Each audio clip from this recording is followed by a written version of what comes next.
Hello, I'm Tom Ferguson and welcome to The Fundamental Molecule. This show explores the intersection of water, technology, and entrepreneurship. Each week, I interview innovators, experts, entrepreneurs, and investors in the world of water, helping us understand where this trillion-dollar industry is headed. These are the stories of the people building the future of the world's most valuable and fundamental resource. Disclaimer.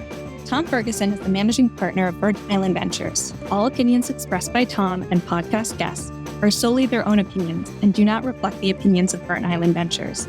This podcast is for informational purposes only and should not be viewed as investment advice or relied upon as a basis for investment decisions. John Bertrand is our kind of founder, a wastewater engineer who has operated inside and outside the utility fence. He understands his market upside down.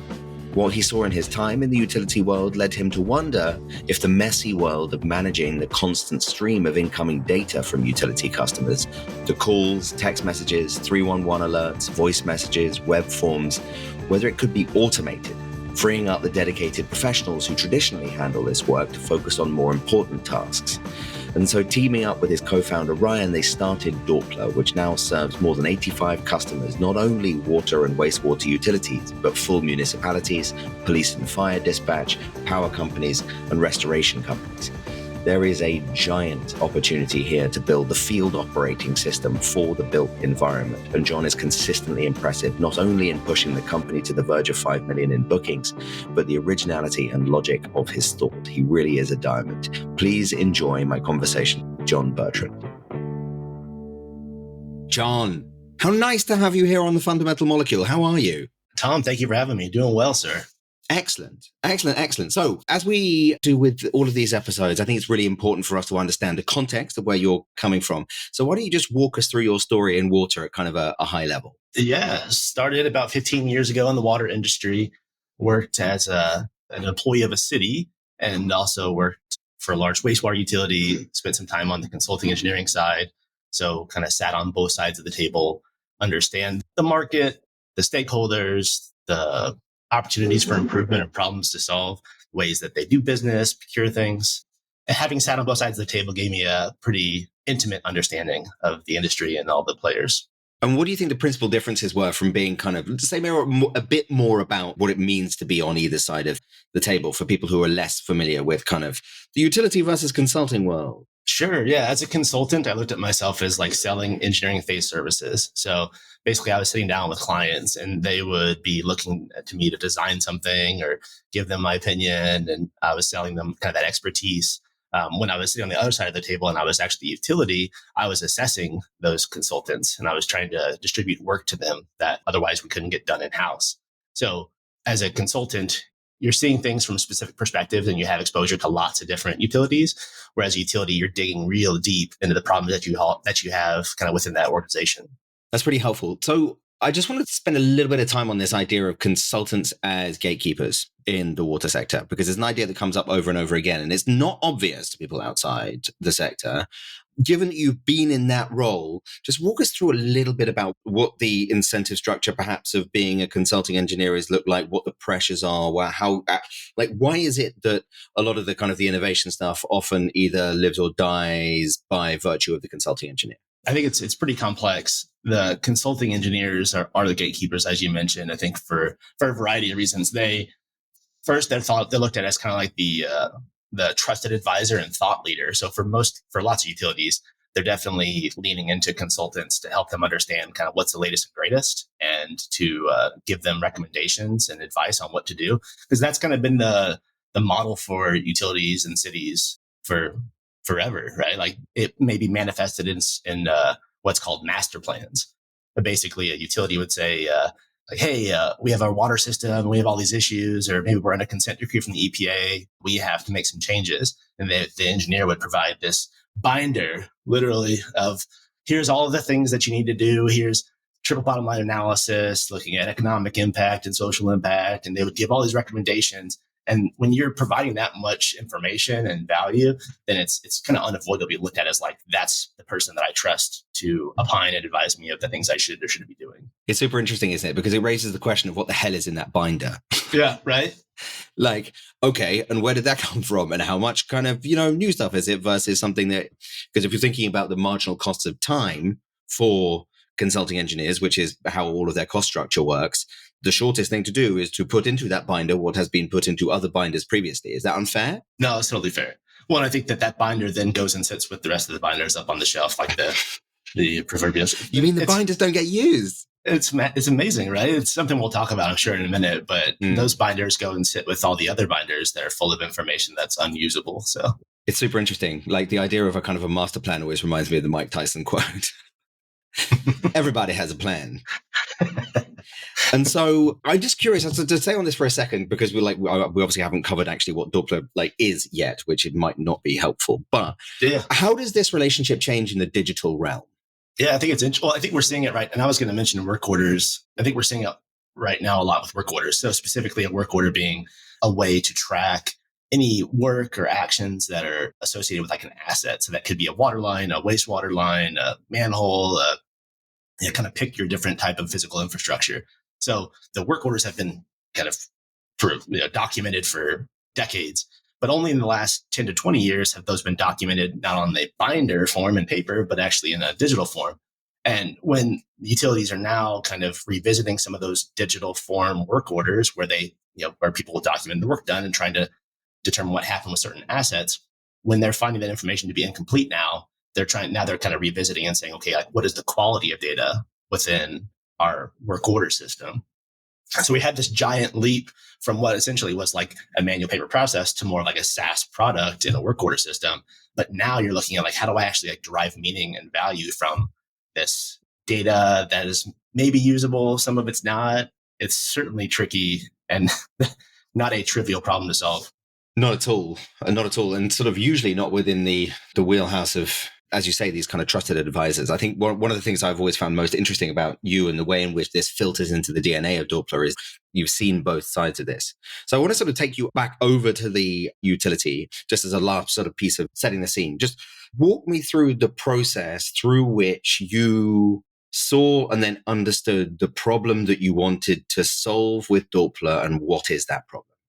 Initially, when I was working for a large wastewater utility, I saw the way that they responded to major emergencies. So for a wastewater utility, you're thinking about things like sewage overflows, major failures or issues within like the wastewater collection system. And the way that they were responding, what I was told and shown was really, it started off with a game of telephone, manual process where if you or I were a customer of a wastewater utility, we would call in to report an issue.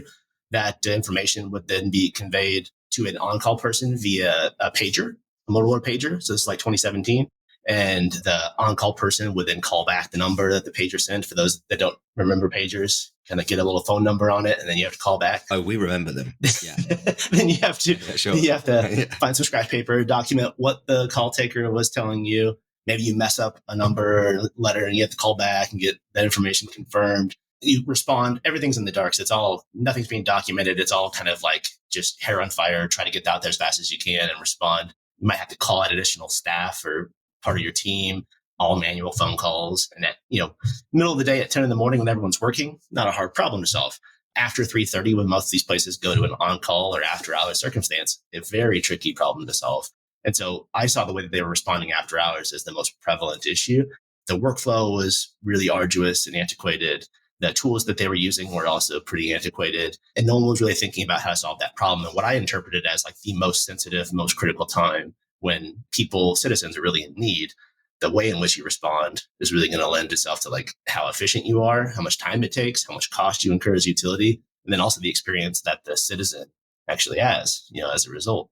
Yeah, no question. George Hawkins, who used to run DC Water, had this great observation, is that usually utilities interact with their customers in one of 2 points in their lives. Firstly, asking them for money, and secondly, when something goes wrong. And both of those things are the last 2 times you want to be interacting with your customers. Okay, fascinating. All right, so what did you do with it? That fundamental observation, this like section of the overall time where there's a very, very sensitive experience being gone through by the customer, this sucks. Yeah. What'd you do with it? We initially just set out to kind of solve that problem, like automate that process. So it was like a workflow. And we're like, okay, well, we can help them dispatch out their staff faster. We can take a lot of these manual things and make them much better, more efficient just through the use of software.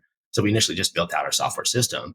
And what we learned, and this kind of goes into what Daupler is and a response management system, what we learned was that you have to be able to determine if someone's reporting an issue, what is it, in order to take the appropriate action.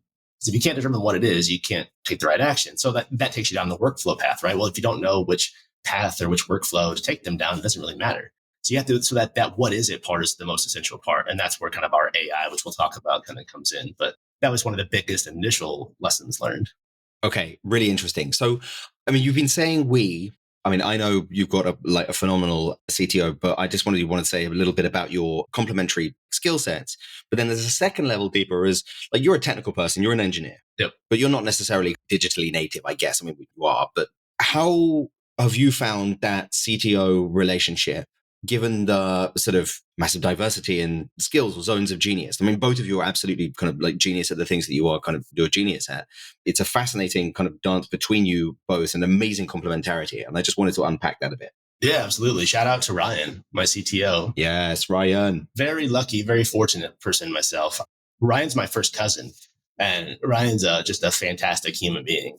He has a PhD in mathematics, and he was really focused on solving problems with machine learning and data science. And where to your point of kind of like our problem solving methodologies, like Ryan takes a mathematical approach and I take more of a civil engineering approach, and they're very complementary to one another. One of the things that I thought Ryan did really well, and I think it kind of lends itself from his academic background, was he didn't understand all the business logic because he didn't have the 15 years of experience in the industry that I did.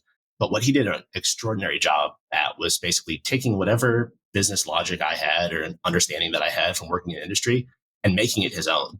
Like that knowledge transfer, I think, is so essential. And you need someone that really, from the technical side, wants to know at its core what the problem you're solving is.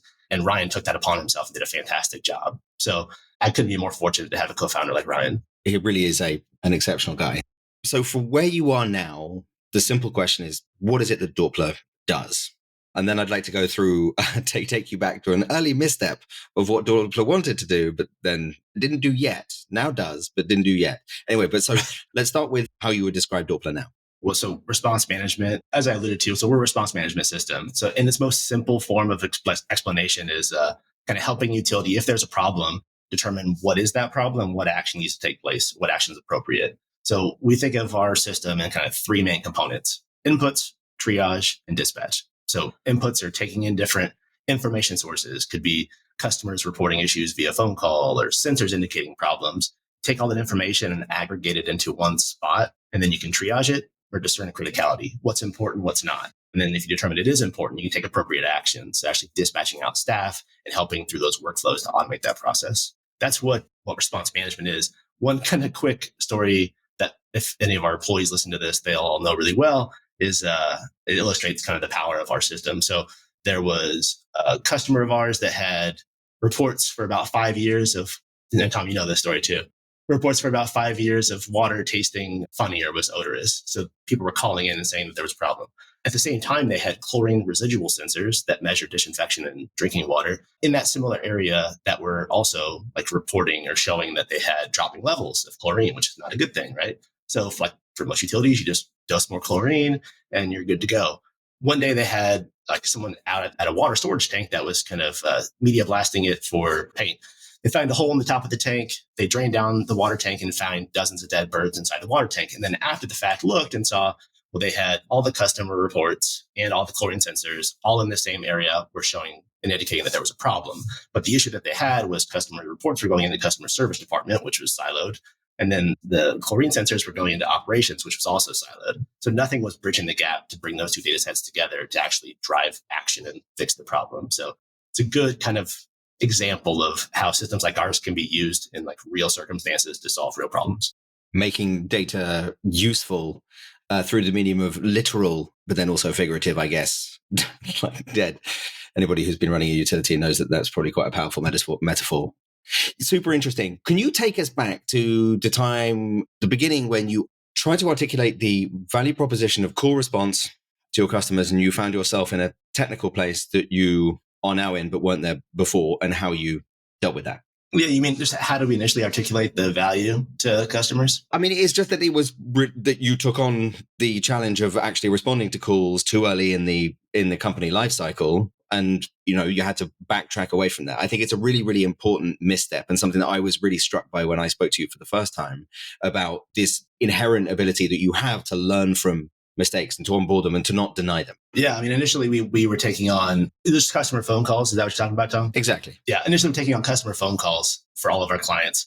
And one of the lessons learned, I mean, there's so many, right? Because call taking as an industry is such a difficult one. One thing that we learned early on was like we worked with customers, and some of them would have scripts that they would say they wanted to use 4 questions to try to get the most information out of a caller. So what we did was, sure, yeah, that's intuitive, right? And then some of them wanted to have even more questions. They wanted to have 12, 13, 15 questions to even get more information from those customers. And what we learned through that initial kind of process was, while it's intuitive, if we ask more questions of like a citizen, it's intuitive, it's like we're going to get better information.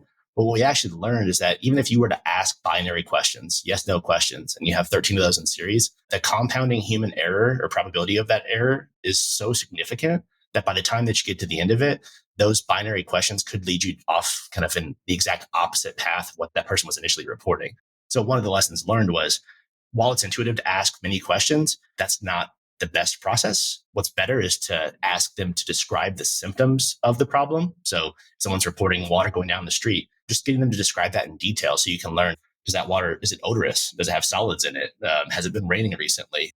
People, if they have a true problem, are going to describe it in detail, and you can extract and capture those details that can inform you on what the actual issue is better than asking a bunch of questions. And this is where the call classifier comes in. It's the classification of that language, which is what you ended up developing. Yeah, no, it's super interesting.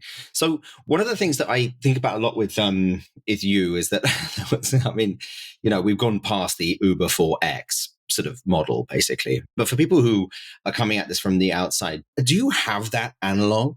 I mean, are you PagerDuty for X? Which for a lot of people then begs the question, what the hell is PagerDuty? But do you have that kind of helpful analog? We are X for Y.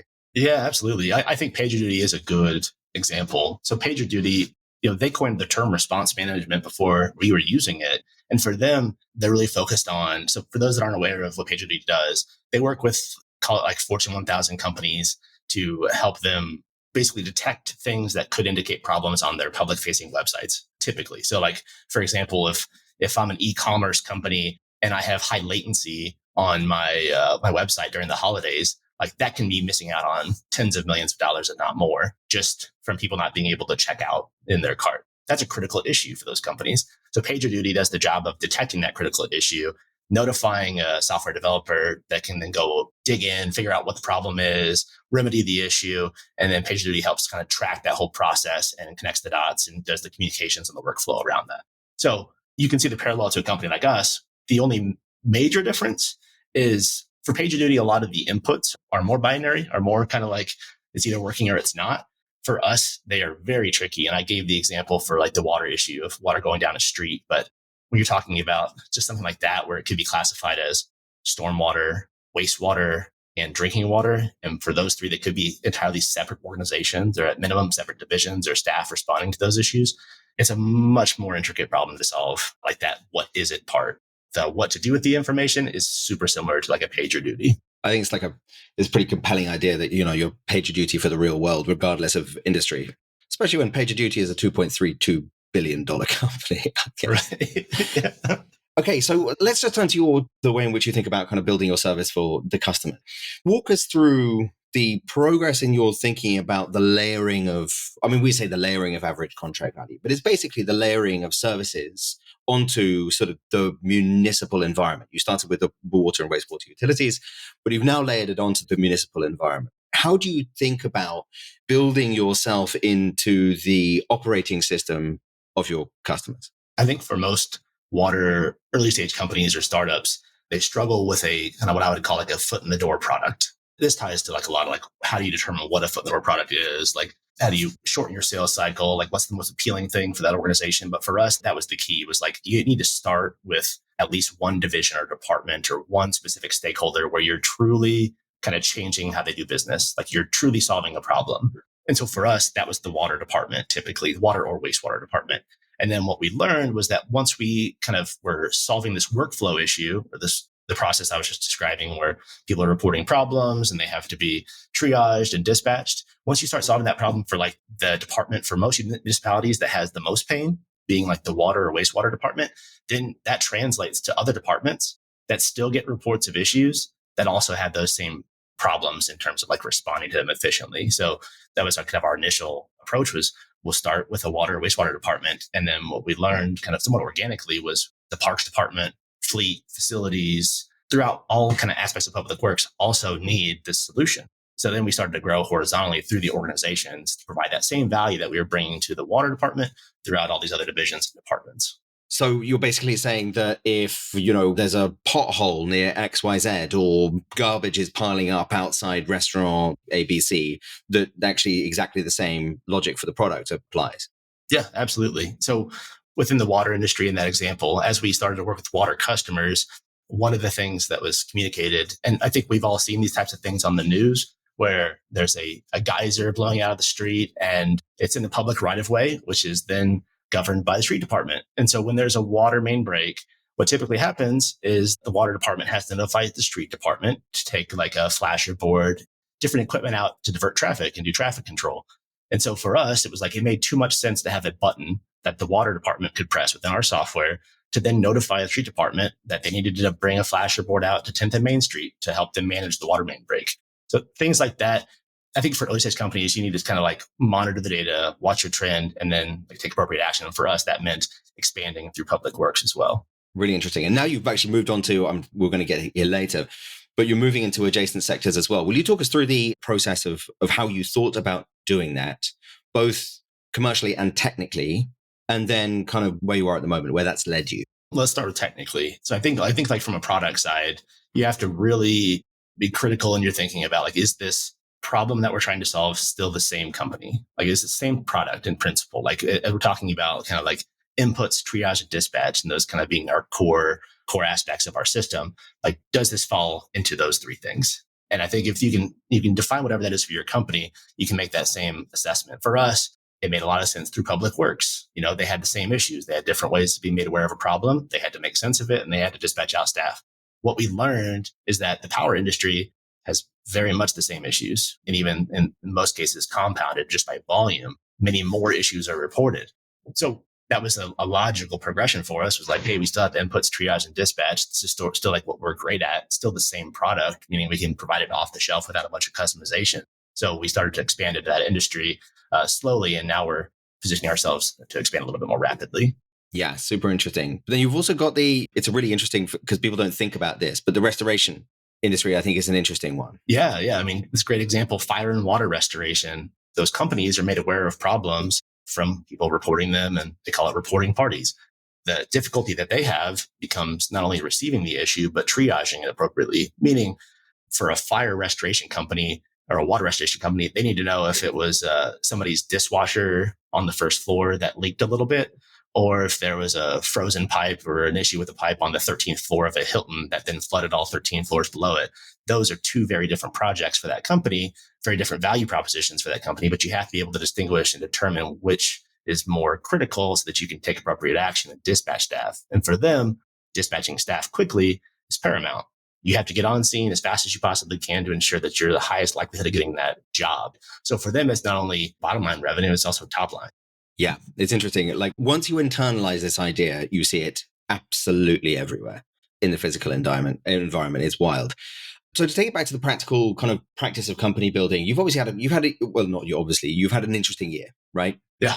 Particularly on the sales side of things. You took a sort of a fairly significant step at the beginning of the year. Do you want to walk us through like what that experience was and what that decision was, and kind of where you are now versus where you were at the beginning of the year? So for our company, we made a decision early on that our initial goal was to create a critical mass of customers throughout the US. Like, that was the initial goal from the sales side. So basically everything that we were doing on the sales side needed to align with that goal.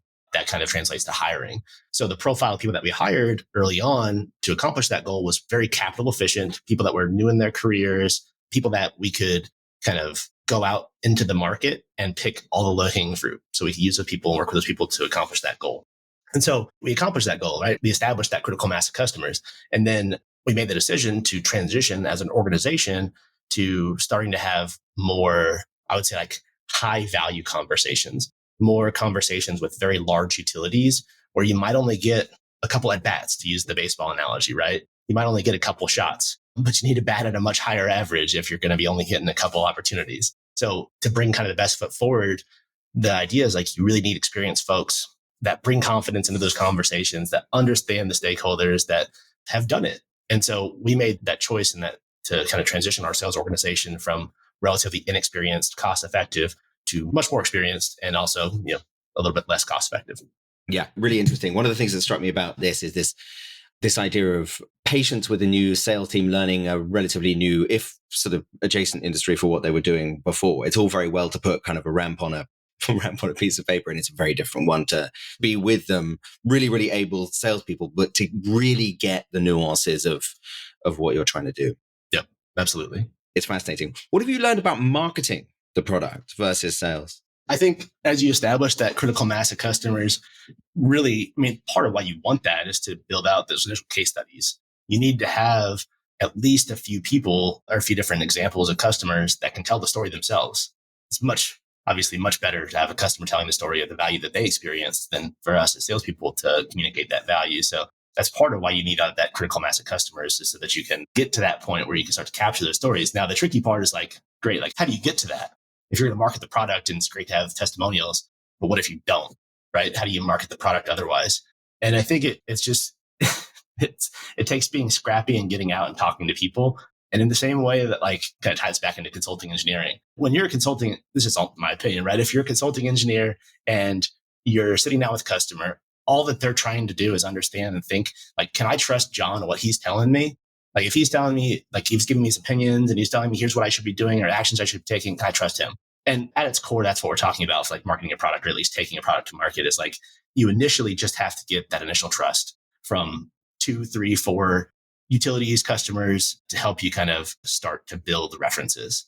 Our marketing has evolved over time, but really is capturing those stories, capturing the value from the customers you have. And that's tricky to do early on. It becomes much easier as you grow, especially if you take this approach of let me just go ahead and get 50, 60 customers. And that's going to be a heck of a lot easier to capture those stories, figure out all the nuances, and communicate that to the market. It's interesting, isn't it? Makes you think about the fundamental idea of the job of the marginal customer becoming easier over time, which is the kind of the fundamental interaction between kind of marketing and sales, but also speaks to this idea of moats. I was just looking through someone's slide deck, and they had a slide in there for moat, and it's bizarrely uncommon given that this is an unbelievably consequential idea. Really, it is how do you sustainably generate profitable revenue ad kind of infinitum, basically.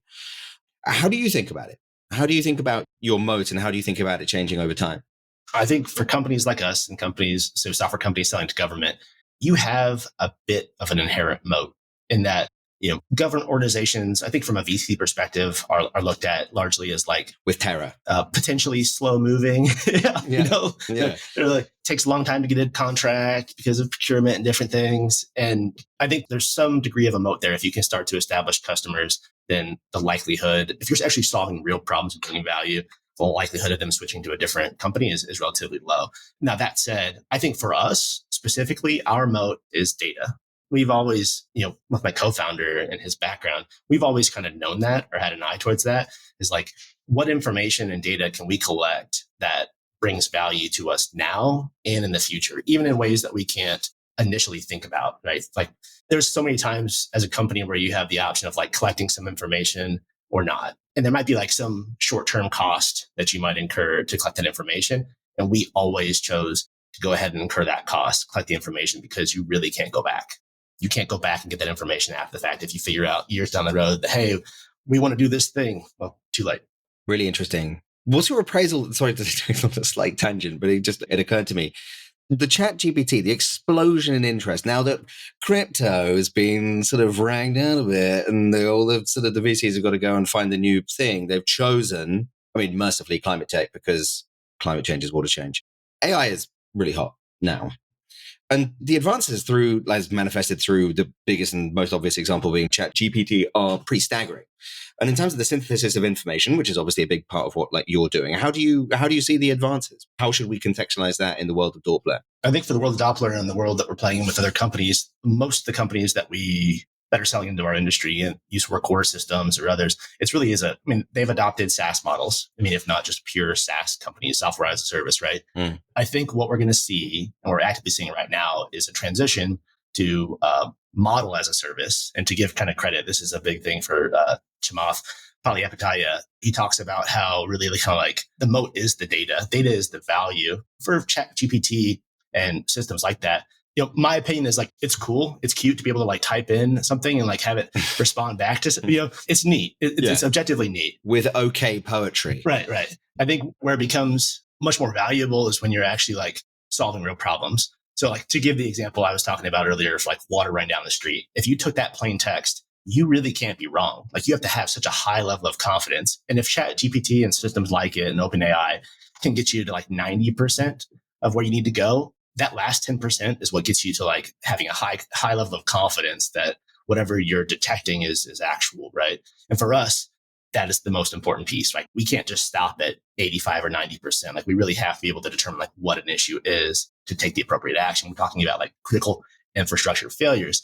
So I think that most of the systems that are out right now are like single modal, they're like solving one problem. Where it gets especially interesting is when you start talking about multimodal, or taking in things like not just a customer report from a portal, but you start talking about taking in the audio, taking in photos, taking sensors. And when you can take all those different aspects and different ways of receiving data and interpret that data, make sense of it, you have an extremely powerful tool. That's what's got me excited, is like, this is stuff we've been working on for years. And I think that like now, like the broader market is starting to actually change how they're perceiving AI. And with like the ChatGPT, like, this could be actually useful. It's not just some far off thing. It can be useful now. And that's what we've done kind of under the radar in the utility industry. This is useful now. It's interesting with this idea as kind of the model being the product, and what the model is predicated on is obviously data. And one of the things I think it's been easy to throw at the utility industry in particular is that like, thank you very much for your AI engine, but you don't have enough data to train anything on it. And I think what's really interesting and what's changing now, certainly in the time that I've been involved in it, in that we really are at the advent of actually, well, maybe there is enough data. Like, how should we be thinking about the addition of sensors and IoT and sort of the other aspects of it? As you said, visual, audio, everything that can be translated into data is now being translated into data. Like, how should we be thinking about the critical mass of data within water utilities to change the paradigm of management? I mean, are we there yet? I think some are and some are not. Like the models themselves will eventually become commoditized, and like the data that'll be the real value. That'll be the arms races. Who has that data that brings that value? I think for places, one way that this kind of manifests itself is like something as simple as receiving a report of a problem. Large wastewater utilities receive thousands of reports of problems, many of which come in through phone calls. So what we understand is that large utilities, when they have those periods where they're receiving thousands of phone calls, as a call center, you might have 20 representatives. Those representatives are overwhelmed. They're not going to take every single phone call and document exactly what every single person said. Because it's like, we know there's a geyser shooting out at 10th and Main Street. I don't need to document 20,000 examples of a geyser shooting out at Main Street. But what we would assert is like, you do, because that data is extremely valuable in aggregate. It's not about, at that time that that's the problem and you're going to solve the problem. It's like, how do you use that data in the future to better inform you in things that you can't perceive now? Like, you might not understand the ways that you can use that value in the future, that data in the future, but like, you can't capture it unless you do it now. So I would say like some places take that approach, others don't. And it's really kind of something you throw out the window. If you have an emergency or like a critical thing, then kind of capturing the information goes out the window. I think utilities by and large can maybe reevaluate the data that they are receiving to take advantage of underutilized data sources like people reporting problems. Sensors are going to be more prevalent. IoT devices will be more prevalent, and those will still kind of grow and grow and grow. But the ability to corroborate those different data sources with underutilized ones like people reporting problems and turn those people into basically sensors or providing usable data that can inform your utility, I think that that's something where we'll see a lot more emphasis, especially as AI and ChatGPT become more and more well received.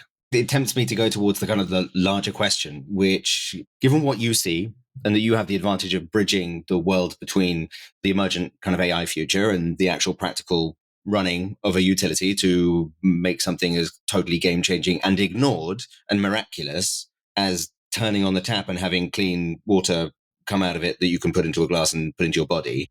Are you optimistic that we're going to be able to get there in terms of utility management? Are you seeing what you see or what you would want to see from utility managers to be like, okay, they're starting to get it?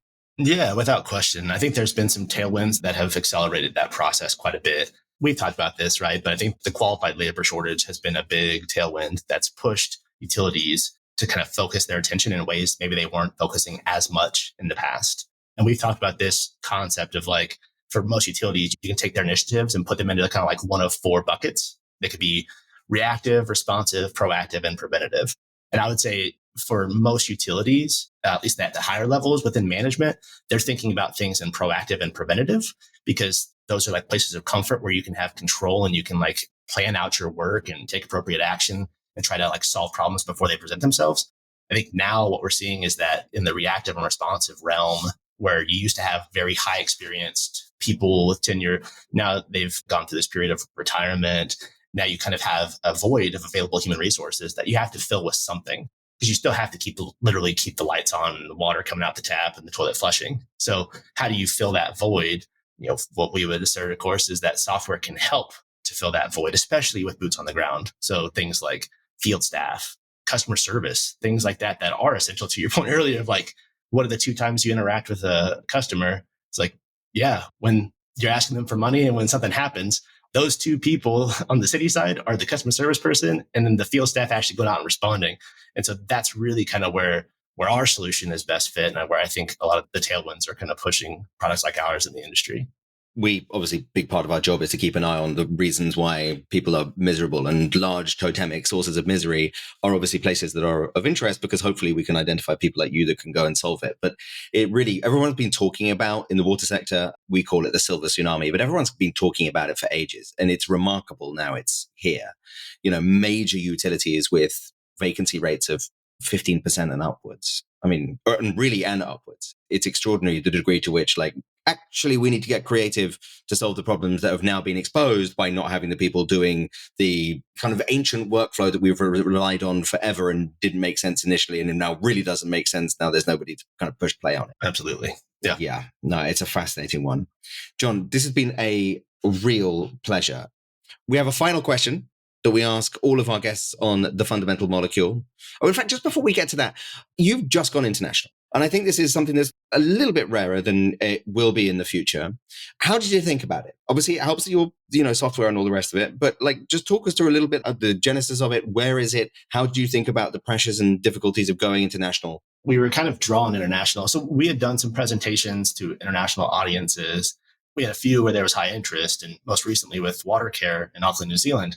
One of the things I learned very quickly, which was very compelling, was they really were experiencing the same issues and problems as what we experience in the US. Like the large utilities there have the same problems as we have with the large utilities here. So that was kind of first, is like, how different is it to work with these places? One observation was they were working with contract staff, which was what I understand not as prevalent throughout the US. Typically you have your own field staff that are going to go out and respond to issues. Internationally, they were engaging with contractors a lot more to actually truly respond in real time. So that was something I don't see much in the water industry, but I kind of see a trend moving that way in the water industry. The power industry has kind of already taken that on and are operating a lot more with contract resources to fill some of the voids that we're talking about for headcount. But really, one of the lessons learned for working with international was you really need to start thinking about ways to translate your solution. Language barriers being the most obvious example of that. For us, we're talking about AI and running models. Gets in a little bit in the weeds, but you could run a model to look at a descriptions that someone reported an issue, said that there's water going down the street and it smells bad. You could say, okay, that's a sewer overflow. Another way of running that model is instead of just running one model to determine what it is, you can run a sequence of models, or you could run 100 different models to do a fact-finding mission. Okay, that description, what are all the facts? it's a one-time issue where that water going down the street. And they said this, so it indicates that it's a sewage issue. And you can run all these things. When you run models and you kind of separate them out, it allows you to translate those models much easier to different languages than if you were just trying to use one written language and say that's what it is. If you break it out into different fact finding, then you can much easier translate that into different languages. So things like that, we were already kind of thinking about, but as we're looking towards growing internationally, it places more emphasis on kind of how you do it so that you can scale throughout, not just only talk to the English-speaking countries and stop there. I think even before you go on the English-speaking countries, it would be pretty amazing to run your model over the vernacular of Glasgow, just down the road from where I'm from. This is like, even within the English-speaking world, there's some variation. Shout out to our listeners in Glasgow. What an excellent city. I will be there in 9 days. So, John, the final question that we ask all of our guests to answer: what is one lesson from your entrepreneurial experience that you would pass on to any emerging water founder? So it's hard to put it into one. So first is a controversial analogy, which is don't sell vitamins, sell painkillers. And we can kind of dig into that as best you see. Like, you really have to find the thing that's going to change that person's life. Could be that operations staff, could be the engineer, but what's going to materially change their day to day? You know, what sucks most about their job? If that's how you sell painkillers, you're not just selling them the nice to have, but you need to figure out a way that they're going to like, that you become a part of what they do. And I think that's my biggest lesson was if you start to hear things that even have that nice to have feel, then you want to push those away unless you have a really compelling reason to keep it. So it's like, don't sell vitamins, sell painkillers, change their life. That's why I love it, man. That's why pain is at the absolute top of our list. John, thank you. Really, really fun. I knew this was going to be fun. That was really fun. Yeah. Thanks for having me. Really, really great to have you. Great to see you as ever and speak to you soon. Thanks, Tom. Thanks for having me.